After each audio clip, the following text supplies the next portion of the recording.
এখন আমরা শিখব ডেটা সায়েন্স টেকনোলজি, ডেটা সায়েন্সের বিভিন্ন ধরনের প্রযুক্তি। ওকে, এখন এগেইন আমি যে প্রথম থেকে আমরা দেখলাম যে ডেটা সায়েন্সের ব্যবহার করার জন্য বিভিন্ন ধরনের প্রসেস, বিভিন্ন ধরনের প্রক্রিয়া রয়েছে, লাইফ সাইকেল রয়েছে, বিভিন্ন ধরনের প্রযুক্তি যেগুলো আমরা ব্যবহার করি। যে প্রযুক্তিগুলোর ব্যবহারের জন্য আমরা এখন এই পর্যায়ে আমরা দেখব যে ডেটা সায়েন্সের বিভিন্ন ধরনের প্রযুক্তি। সো কম্পিউটার সায়েন্স পরিসংখ্যান, ভবিষ্যৎবাণীমূলক বিশ্লেষণ এবং গভীর শিক্ষার সংমিশ্রণে কার্যকর তথ্য উপযোগীভাবে সম্পন্ন করার জন্য কাঠামোগত বা অবকাঠামোগত ডেটা উত্তোলন, প্রক্রিয়াকরণ, বিশ্লেষণ করে জটিল তথ্য তৈরি করতে ডেটা সায়েন্সের টুল ব্যবহার করা হয়। সো টুলগুলো আসলে কিছুই না, এগুলো হচ্ছে বিভিন্ন ধরনের সফটওয়্যার। এই সফটওয়্যারগুলো ব্যবহার করে ডেটা সায়েন্টিস্টদের জীবন সহজ করে দেয়। এখন আপনি যদি বলেন যে সফটওয়্যার ব্যবহার করেই যদি আমি এগুলো করতে পারি তাহলে আমার ডেটা সায়েন্স শিখে লাভ কি? এখন এই সফটওয়্যারগুলো ব্যবহার করা তো আপনাকে শিখতে হবে। সফটওয়্যারগুলো আপনাকে সাহায্য করবে ডেটাটা ভেঙে একটা কিছু তৈরি করার জন্য, কিন্তু সফটওয়্যারটাকে চালাতে হবে আপনাকে এবং এর জন্য আপনার প্রয়োজনীয় জ্ঞান লাগবে। ওকে, আর সফটওয়্যার কিন্তু এমন গঠনমূলক তেমন কিছু দিবে না যেখানে আপনার গবেষণার দরকার হবে। এর জন্য আমরা ডেটা সায়েন্টিস্টদের দেখছি বেশিরভাগ ডেটা সায়েন্টিস্টকে পিএইচডি ডিগ্রিধারী থাকতে হচ্ছে, কারণ তারা পিএইচডি অর্জন করতে গবেষণা করতে হয় এবং এই গবেষণার একটা ভ্যালুয়েশন হয় ডেটা সায়েন্টিস্টের জন্য। এখন আমরা ডেটা সায়েন্সের টেকনোলজিকে আমরা কয়েকটা ভাগে ভাগ করতে পারি। ওকে, ডেটা সায়েন্স টুলস যেগুলো রয়েছে, প্রযুক্তি রয়েছে, এই প্রযুক্তিগুলো যদি আমি ভাগ করি তাহলে আমরা দেখব 4টি ভাগে ভাগ করতে পারি। আমরা আগে দেখেছি data analysis, data warehousing, data visualisation, machine learning. Now data অ্যানালিসিসের জন্য আমরা আর, স্পার্ক, পাইথন, সাস এগুলো ব্যবহার করতে পারি। ডেটা ওয়্যারহাউজিংয়ের জন্য আমরা হ্যাডপ, আমরা এসকিউএল, হাইভ ব্যবহার করতে পারি। ডেটা ভিজুয়ালাইজেশনের জন্য আর, টাবলো, র এবং মেশিন লার্নিংয়ের জন্য Spark, Azure, machine learning studio and Mahout. এখন কথা হচ্ছে ডেটা সায়েন্টিস্টদের জন্য এই জিনিসগুলো, এই সফটওয়্যারগুলো ব্যবহার করার জ্ঞান থাকতে হবে। ইন্ডিভিজুয়ালি আমি সাজেস্ট আপনারা যদি নেক্সটে কোনো পদক্ষেপ নিতে চান আজকের এই basic understanding of data science শিখে, তাহলে আপনারা এই যে সফটওয়্যারগুলো রয়েছে এই সফটওয়্যারগুলোর উপরে পড়াশোনা করতে পারেন। এদের ওয়েবসাইট থেকে আপনি এদের ডিটেলস জানতে পারেন, কীভাবে ব্যবহার করে। এগুলোর উপর প্রচুর ভিডিও রয়েছে ইউটিউবে, সেগুলো দেখেও আপনারা শিখতে পারবেন এগুলো কীভাবে ব্যবহার করে।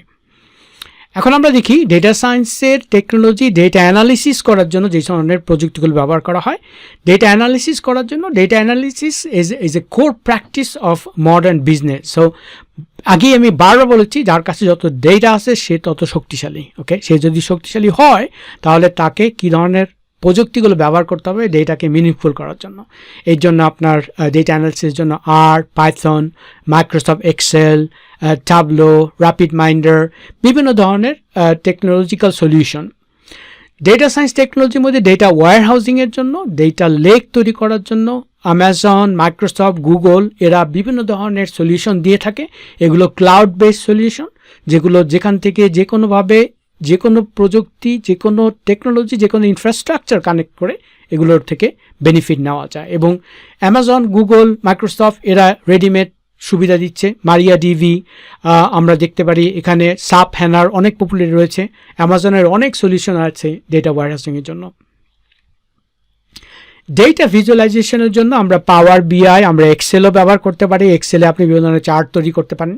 ওকে, এখানে আপনি দেখতে পারেন যে পার্সেন্টেজ, ডেটা ভিজুয়ালাইজেশনের জন্য যে ধরনের ডেটা ভিজুয়ালাইজেশনের জন্য পার্সেন্টেজ ডেটা, আমি এখানে যে জিনিসটা দেখাচ্ছি এই ডেটা ভিজুয়ালাইজেশনটা আমার নতুন যে প্রযুক্তিতে আমি কাজ করছি, এই প্রজেক্টে আমি কাজ করছি, এই প্রজেক্টে আমরা আমাদের সিস্টেমের পারফরমেন্স, সিস্টেম কীভাবে ম্যানেজ করা যাবে, সিস্টেমের সিকিউরিটি কীরকম আপগ্রেড করা যাবে, এন্ড ইউজাররা কী ধরনের এক্সপিরিয়েন্স পাবে, ওভারঅল হেলথটা আমরা এখানে পাচ্ছি বিভিন্ন ধরনের স্ক্যানিং করে।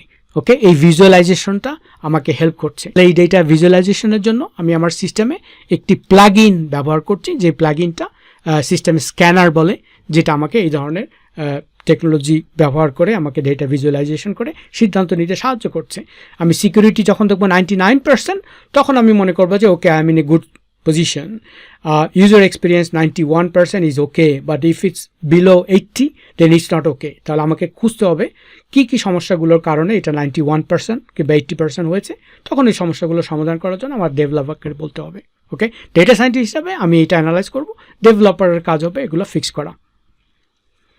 মেশিন লার্নিংয়ের জন্য বিভিন্ন ধরনের টেকনোলজি ব্যবহার করা হয় এবং যেহেতু মেশিন লার্নিংয়ের এখন ডিমান্ড দিন দিন বাড়ছে, এই ক্ষেত্রে আমরা অনেক প্রযুক্তি দেখতে পারি মেশিন লার্নিংয়ের জন্য। The landscape or expanding machine learning is really high. এখানে যেই ধরনের প্রযুক্তিগুলো, যেই ধরনের অ্যাপ্লিকেশনগুলোর নাম আপনারা দেখছেন, এই অ্যাপ্লিকেশনগুলো they are basically the most and the highest demanded application.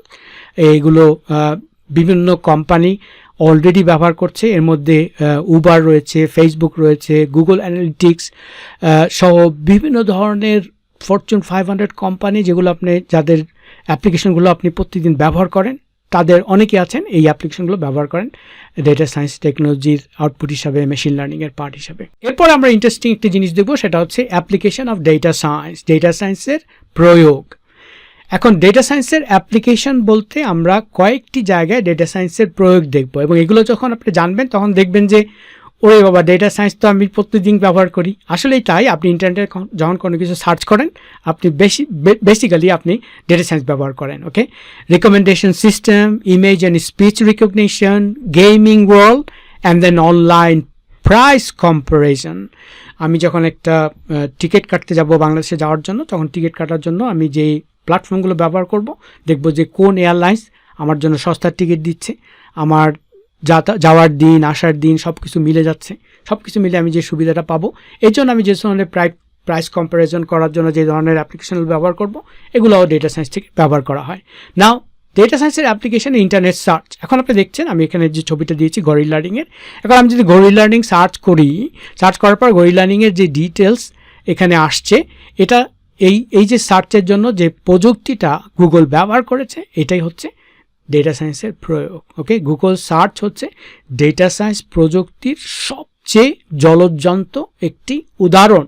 এখন আপনি যদি এটা নিয়ে আরও ডিটেলস জানতে চান, তাহলে আপনাকে কী করতে হবে? আপনাকে জানতে হবে হাউ গুগল সার্চ ওয়ার্কস। ওকে, তারপরে আমি ডেটা সায়েন্সের ব্যবহার দেখব, সেটা হচ্ছে সুপারিশ সিস্টেম, রিকমেন্ডেশন সিস্টেম। আপনারা সাধারণত ফেসবুকে দেখেন যে like suggested friends or people you might know, এরকম আপনি সবসময় দেখবেন যে এরকম বিভিন্ন মানুষের ছবি আপনার ফেসবুকে ভেসে ওঠে। ওকে, এই ধরনের সুপারিশ সিস্টেম তারা মেশিন খুঁজে বের করে, এবং এই যে খুঁজে বের করার যে পদ্ধতি, যে অ্যালগরিদমটা ব্যবহার করে, এটা হচ্ছে ডেটা সায়েন্স। এটা কম্পেয়ার করে যে আপনার কতজন মিউচুয়াল ফ্রেন্ড রয়েছে, আপনার মিউচুয়াল ফ্রেন্ডরা এই যে যারা আপনাকে সাজেস্ট করছে যে পিপল ইউ মে নো, তারা হয়তো তাদের নিয়মিত ফেসবুক ব্রাউজ করছেন, ফেসবুকের ইনফরমেশন কনজিউম করছেন, এবং তারা দেখছেন যে আপনার কাছের বন্ধুদের লিস্টে তারা রয়েছেন, এবং আপনার মিউচুয়াল ফ্রেন্ড রয়েছে 26 জন 18 জন দেখতে পাচ্ছেন।